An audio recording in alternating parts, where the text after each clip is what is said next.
Queridos cibernautas del Perú y del mundo, tengan ustedes muy buenas tardes. Hoy estamos nuevamente aquí en vuestro programa Rumbo al Desarrollo, trayéndoles análisis y comentarios de noticias de nuestro interés nacional e internacional. También contamos con la grata visita del decano del Ilustre Colegio de Economistas de Lima, el doctor Ricardo Racilla Robeño. Muy buenas tardes, doctor. Buenas tardes, doctora, ¿cómo está usted? Realmente esta tarde tenemos una visita de oro. El Colegio de Economistas de Lima ha cumplido 50 años y por ello, desde el año 1965 al 2015, y por ello hemos tenido la especial presencia esta tarde del doctor Racilla Robeño. El doctor Ricardo Racilla Robeño es una eminencia que realmente ustedes me hubiese gustado mucho tener grabaciones de lo que fue su discurso de orden. El discurso de orden del doctor Racilla ha tocado temas verdaderamente importantes, que ha esclarecido la realidad nacional, citando verdaderas cantidades, sumas que nosotros desconocemos. Sus cálculos, los cálculos que ha realizado el Colegio de Economistas de Lima, en algunos casos difieren de los que nos enseña el total de los responsables económicos en nuestro país. Yo por eso me siento muy halagado, doctora, de tener aquí a esta personalidad que va hoy a ser entrevistado por nosotros, para todos ustedes, como se lo habíamos prometido, tanto a nuestros queridos hermanos del Perú y a nuestros queridos hermanos del mundo. Gracias por su atención. Lo invitamos cordialmente al doctor Racilla, por favor, que nos acompañe. Bienvenido, doctor. Un aplauso para el doctor Racilla. Es un gusto, doctor. ¿Cómo está usted? Encantadísimo de saludarlo, doctor. Bienvenido. ¿Qué asiento?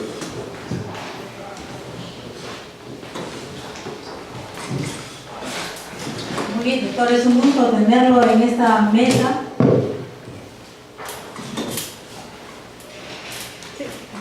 Tenemos el gusto de tenerlo en esta mesa para compartir una entrevista muy especial, sabiendo que ustedes han celebrado su 50 aniversario del Ilustre Colegio de Economistas de Lima. Quiero empezar haciéndole una pregunta. En el transcurso de este año, 2015, la recaudación de los ingresos tributarios del gobierno central se ha visto afectada con una ligera rebaja contra los tributos. ¿A qué se debe esto, doctor? ¿A la política fiscal actual del gobierno o a factores exógenos de la coyuntura nacional? Muy bien, primeramente quisiera agradecer la invitación y también a Radio Cora y al doctor Castro Balbi, la que tengo el gusto de conocer. Con respecto a la pregunta, efectivamente han caído las recaudaciones. Se debe a dos motivos.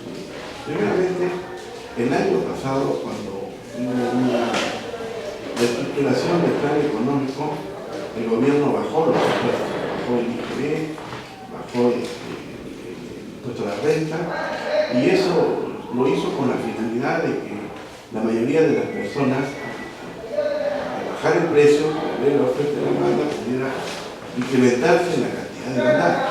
Pero esto no fue así, porque la cantidad se ha mantenido y en algunos casos se ha disminuido y el volumen de dinero se ha obtenido menos. A mí me parece que no era una buena medida, por cuando ya los peruanos están acostumbrados a pagar ese porcentaje. Si el gobierno sentía que había un exceso de dinero en sus arcas para cumplir con los gastos corrientes, entonces ese dinero lo ha debido de expandir, por ejemplo, en sueldos y salarios, para que la gente tenga mayor capacidad de consumo y pueda reactivar la economía, ¿no? Pueda reactivarse la economía. Entonces, el remedio fue un poco más grave que la ganancia. Y otro factor es porque las empresas y las personas son un poco reticentes en cumplir el pago de sus impuestos, y no porque no sean fieles cumplidores de sus obligaciones, sino porque se ponen un poquito mortificados en que hasta ahora no les indiquen hacia dónde van orientados sus impuestos. En Estados Unidos, por ejemplo, cada tributarista tiene su cuenta corriente y como tal le llega a su casa mediante un gráfico de barras o de pastel donde le indican hacia dónde están orientados sus impuestos, así como nos llegan los reportes de las AFP y los reportes y los recibos de luz, agua, teléfono. Igual con un simple programa de software nos pueden decir hacia dónde van orientados los impuestos. Entonces ya los peruanos estamos cansados de ver antiguas experiencias donde aparecían unos gobernantes con excesivas cantidades de dinero. Entonces en ese afán ya la gente se ha puesto un poquito reticente en cumplir con sus obligaciones. Y entonces se debería la política fiscal del actual gobierno. ¿Qué recomendaría usted para mejorar esto? Bueno, ahora ya no se podría volver atrás y elevar otra vez el impuesto para contrarrestar esto, ¿no? Lo que se podría hacer es primero una política de control para hacerles entender a las personas que deben de cumplir sus obligaciones. Segundo, hacer el programa de software para que la gente sepa hacia dónde van orientados sus impuestos y de esta manera no haya ninguna rebeldía en decir qué hacen con mis impuestos, ¿no? Y en tercer lugar, hacer campañas publicitarias de la televisión o en otros medios diciéndoles a las empresas y al público en general cuáles son las bondades que el gobierno va a obtener principalmente para cubrirse el gasto corriente, para que la gente pueda honrar con sus obligaciones de pago de impuestos. Doctor, usted en su alusión señaló en nuestro discurso de orden que existe un estancamiento, no es una desaceleración. Usted dijo que es un primer paso hacia la recesión. En esta medida, doctor, ¿qué es lo que nos conviene hacer? Porque también citó unos datos muy interesantes acerca de lo que usted llamó la década perdida, el año 2002 al 2012.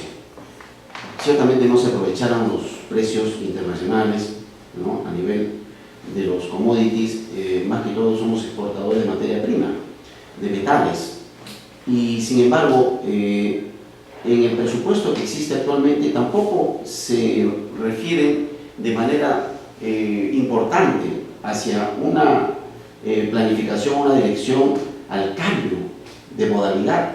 Se ve, por ejemplo, según también sus datos, que el 0.3% del presupuesto va a ser dedicado al trabajo, o sea, a crear empleo, ingresos, cuando sabemos que se fomenta el empleo es inversión. Entonces, ¿cómo se entiende eso, doctor? En Estados Unidos también citó usted que se gasta, o sea, el gasto social es de un 60%, menor al 35% del Perú. Bueno, son muchas preguntas, vamos a hacer por la primera, sobre el estancamiento, ¿no? Debido a que al llamado desaceleración de la economía se refiere a que ya las familias y las empresas ya no están comprando lo mismo que compraban antes. Entonces, significa que el crecimiento productivo, pero se refleja a través del Producto Interno, no es igual que en años anteriores, ha disminuido. Y a esto le llaman estancamiento, perdón, a esto le llaman desaceleración. Pero yo diría que no es desaceleración, es estancamiento. Y es el primer paso para la recesión. ¿A qué se debe esto? Y esto tiene relación con la década perdida, que llamé la década perdida. Entre los años 2002 y 2012 subieron el precio de los minerales. Los principales compradores de los minerales, no los chinos, porque se dedican a la industria pesada, los Estados Unidos de Norteamérica también, y Suiza porque lo revende. Y entonces, como para frenar la carrera armamentista de los chinos, Estados Unidos controla indirectamente el precio de los minerales en el mercado internacional. Entonces los mantuvo elevados. De esta manera pretendieron frenar un poco la compra de los minerales que nos compran a nosotros, porque somos tradicionales exportadores de minerales. Pero de esa suerte de coyuntura nos beneficiamos, porque nuestra balanza comercial fue positiva. Pero no fue como muchos dicen y creen, que porque la economía se reactivó y la economía estuvo fuerte. No, fue un factor especulativo por efecto precio internacional. ¿Qué es efecto precio? Que significa que el precio que está por encima de los precios estándares son los que determinan la política económica exterior. Entonces, para terminar la idea, estos precios regresaron a sus niveles estabilizados. Entonces bajó la balanza comercial y desde esa época hasta ahora es negativa. Significa que las importaciones superan a las exportaciones, pero no en productos, sino en precio. O sea, vendiendo lo mismo, comprando lo mismo, estamos ganando menos porque los precios han caído. Entonces, esa década debió ser aprovechada para invertir en industria. La industria tiene un alto valor agregado que conlleva el crecimiento económico. Y el valor agregado es sinónimo en cifras al Producto Bruto Interno. Entonces, no ha sido un crecimiento real, sino un crecimiento especulativo por fuente de producción externa con efecto precio. Y ahora, en la época que empezamos en 2014, a la llamada desaceleración, comenzamos a caernos en la balanza comercial, lo cual es peligroso porque se requiere que esta balanza sea equilibrada a través de varios mecanismos. Uno de ellos es la emisión inorgánica y el otro la emisión de bonos y el otro la compra de dólares en el mercado informal, ¿no? Entonces, ahora está ocurriendo una cosa un poquito más grave, porque encima de que los precios han caído, ahora nos están comprando menos. Ahora sí nos están comprando menos, porque si así se eleve el precio a esa década llamada década perdida, no vamos a lograr el crecimiento que tuvimos la vez pasada, porque están comprando menos. Mi doctor, dígame, eso viene a colación también a un agregado de IUSA, ¿no? Nos dicen que el Perú descendió al puesto 50 en el ranking de clima de negocios del Banco Mundial, ese es el ranking Doing Business, ¿no? Eso quiere decir, doctor, que nosotros aquí nos están diciendo que de 10 variables que utiliza el Fondo Monetario y el Banco Mundial para poder ubicar la capacidad que tiene cada país de negociador y de su establishment, citan que solamente 2 variables en el Perú están correctas. Una de ellas dice que es, por ejemplo, que nosotros hemos creado el T-registro, es decir, un registro laboral de empleadores, o sea, es decir, que los empleadores paguen, lo cual creo que eso no genera mucho crecimiento. Y otro, en la obtención del crédito, que también estamos en el lugar 15, Gran Bretaña es en 19, Alemania 28, pero estamos mejor que Alemania inclusive. Pero eso, ¿cómo redunda, doctor? ¿Cómo se entiende esa situación? Bueno, en el primer caso, que hice el comentario, el remedio es solo para corto plazo, para aliviar una crisis que se avecina. No soy arbolero de malos infortunios, sino son las cifras las que reflejan estos comportamientos. Entonces, por ejemplo, los términos del intercambio han bajado, es un ratio, ¿no? Que divide las exportaciones entre las importaciones y sale menor a 1. Entonces, esta medida que se va a tomar, que se esté empezando a tomar, es simplemente para alargarle la vida al enfermo que está en la sala de cuidados intensivos. Y en el segundo término que me dijo... Sí, sobre el caso de la forma como miden el Banco Mundial Acá tenemos dos variables que han sido reconocidas, pero Ya recordé, es sobre el crédito. En el Perú, el crédito es fácil. Hasta usted le llevan el dinero que solicita y se lo llevan hasta su casa. ¿Por qué? Porque las leyes peruanas permiten a los bancos extranjeros, porque en el Perú el 99% de bancos son extranjeros, a que le den un préstamo y al momento de pagarlos, si no pueden pagar, la ley peruana, por así decirlo de forma directa, les permiten a que los bancos le rompan la pelota con H y todas las cosas, ¿no? Entonces, esto no quiere decir que por eso esté en buena situación, porque están aprovechando que los ciudadanos estamos adquiriendo el crédito como una costumbre y la gente cumple, la mayoría cumple con el pago del crédito. Antes teníamos el hábito del ahorro, el ahorro es inversión, estamos perdiendo el hábito del ahorro, empezamos a ahorrar un poco lo que no gastamos. Ahora tenemos el hábito de crédito, de donde sea conseguimos dinero para pagar el crédito. Ahora eso tampoco no es malo de que se tenga crédito, porque el crédito es para que la gente se desarrolle y no esperar, por decir, a comprarse un televisor de acá cuando tenga 80 años, si puede disfrutarlo cuando tiene 20 a través del crédito. O sea, el crédito también es un impulso para el crecimiento, pero hay que manejarlo con pinzas y hay que adoptar adecuadas medidas de política económica por parte del gobierno principalmente. correcto, doctor. Doctor, cambiando un poquito el tema, porque es muy cierto lo que usted dice, lo que acaba de decir. Un estudio que hubo con la banca inglesa y española de la universidad, hubo una conferencia en la Universidad Nacional de Mayor de San Marcos, la Facultad de Economía.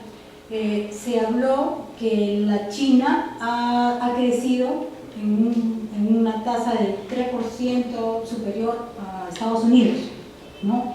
Y esto 3 veces, como decía, 3 veces superior a Estados Unidos. ¿Influiría esto con nosotros en la economía nacional con respecto al TLC que se ha firmado con China? ¿En qué nos favorecería este crecimiento de China? Todo lo que ocurre en el mercado internacional, sea de valores, o sea de productos, o sea de dinero, siempre afecta a nuestra economía. Cuando en el extranjero las cosas suben, a nosotros nos causa un deterioro, y cuando las cosas bajan también nos causa un deterioro, ¿no? Entonces allí lo que es necesario es que nuestros políticos de turno, el Ministerio de Relaciones Exteriores, el Ministerio de Economía y otros encargados no sepan sentarse en una mesa y negociar, ¿no? Cómo son las partes que se van a repartir en los porcentajes que puedan obtener el Perú por entrar en esas facilidades, donde nuevamente repercute las exportaciones de los productos minerales, ¿no? Los minerales están en todo, no solamente están como materia prima, también lo tenemos en los productos industriales, la industria metalmecánica, la industria siderúrgica, la industria química, ¿no? También los materiales de construcción, o sea, nuestra industria también es de minerales. Y el transporte también es de minerales, porque transporta minerales. Entonces ya debemos no dejar esto, pero sí empezar a desarrollar los productos que tienen valor agregado, como los productos industriales, y no pretender ser líderes exportadores de productos de tecnología de punta, sino por lo menos desarrollar lo que hacemos bien, como son curtiembres, textiles, envases, la industria vinícola, la industria de la cerámica, ¿no? Incrementar y buscar más proveedores para poder obtener ganancias para nuestro país. Doctor, mire, hoy salió una noticia que Estados Unidos nos va a cobrar más por la revisión fitosanitaria de las agroexportaciones.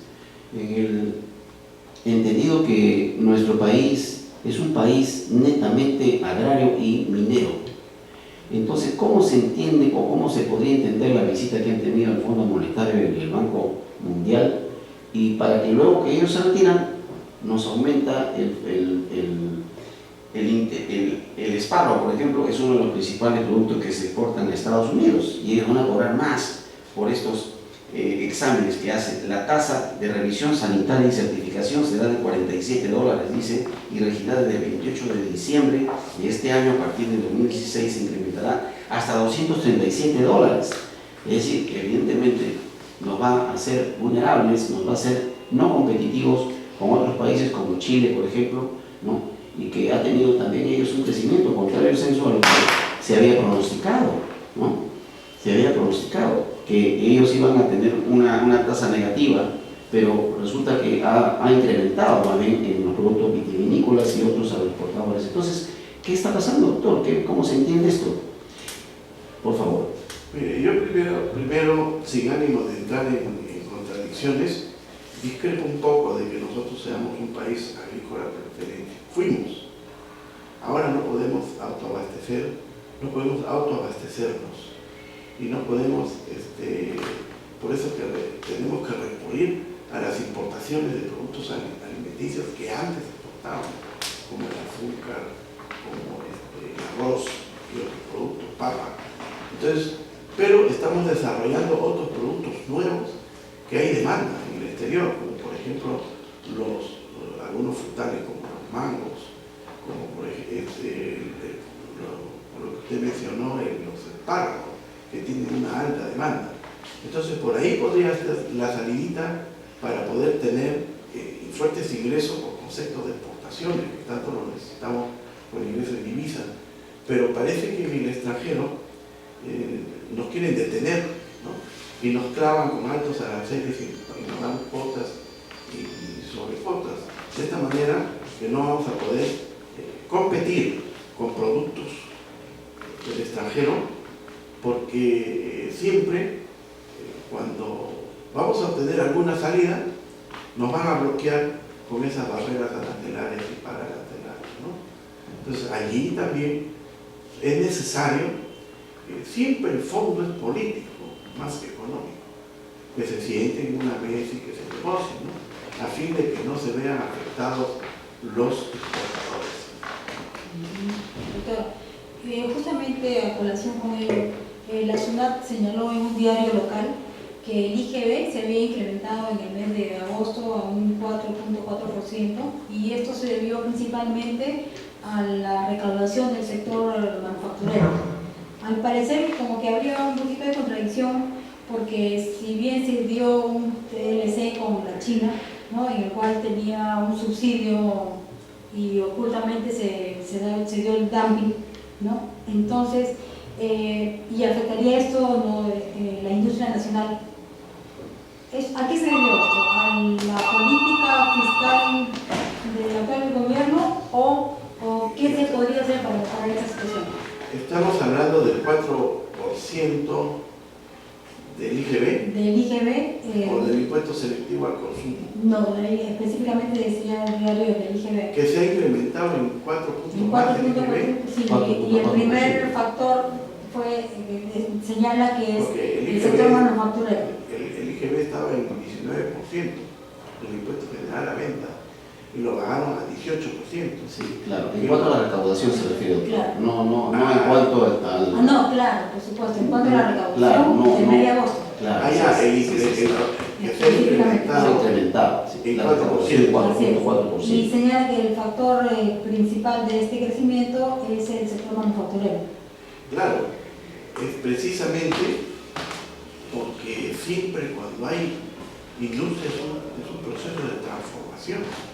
Entonces hay un valor agregado y esto hace de que aumente la riqueza, y es por eso que se ha obtenido ese 4% para lograr siquiera captar un poco más de ingresos debido a las bajas que han habido, ¿no?, para que de alguna manera el gobierno pueda cubrir sus gastos corrientes, ¿no?